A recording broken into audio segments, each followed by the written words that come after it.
नमस्कार, मैं डॉक्टर ओम प्रकाश बैरवा, सहायकाचार्य संस्कृत, राजकीय स्नातकोत्तर महाविद्यालय झालावाड़। आज हम ऋग्वेद के समजान सूक्त का सामान्य परिचय प्राप्त करेंगे। समजान सूक्त ऋग्वेद के दशम मंडल का 191वां सूक्त है। यह ऋग्वेद का अंतिम सूक्त है। इस सूक्त में मंत्रों की संख्या केवल 4 है, परंतु अत्यंत महत्वपूर्ण है। इन मंत्रों का उद्देश्य मानव समाज में एकता एवं समानता स्थापित करना है। समजान अर्थात समानता का ज्ञान, वास्तविक ज्ञान। मानव समाज में उत्पन्न सभी प्राणी समान हैं, चाहे वह मुख से पैदा हुआ हो, चाहे हाथों की भुजाओं से पैदा हुआ हो, उदर से पैदा हुआ हो या कमर से निचले भाग से उत्पन्न हुआ हो, चाहे वह किसी भी जाति एवं धर्म में पैदा हुआ हो, चाहे वह कमजोर हो या ताकतवर, अमीर हो या गरीब, एक दिन सबको इस संसार को छोड़कर जाना है।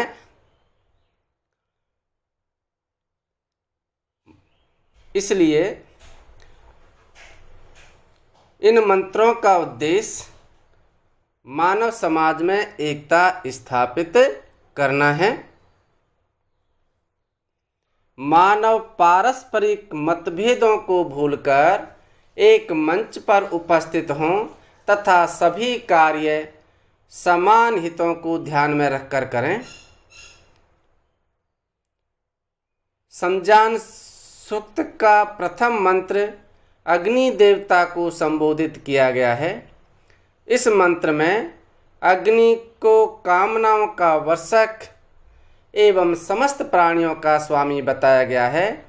अग्नि देव को सभी में सामंजस्य स्थापित करने वाला देव कहा गया है।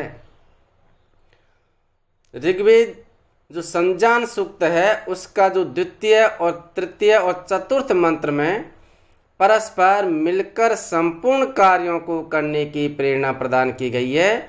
ये सूक्त भावात्मक एकता की दृष्टि से अत्यंत महत्वपूर्ण है। इनका न केवल वैदिक काल में महत्व था, अपितु वर्तमान काल में भी उससे भी अधिक महत्व है।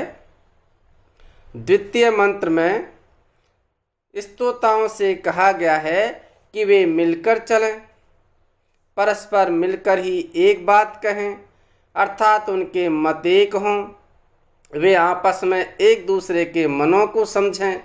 जिस प्रकार प्राचीन काल में एक मत से रहने वाले देवजन सेवनीय कार्यों के भाग को मिलाकर तथा एक स्थान पर बैठकर करते थे, उसी प्रकार स्तोताओं को करने की प्रेरणा दी है। तृतीय मंत्र में भी यह प्रेरणा दी गई है कि मानव समाज के सभी सदस्यों के विचार एक जैसे हों, समान ही सबकी सभा हो, अर्थात अलग अलग सभा न होकर सभी की एक सभा हो, सबका मन एक जैसा हो, सभी का चित्त समान हो, सभी समान हवि द्वारा हवन करें। चतुर्थ मंत्र में भी उसी समानता एवं एकता की बात कही गई है, जैसे समानी व आकोतेः समाना हृदयानि वह समानमस्तु वो मनो यथा वह सुसहासते।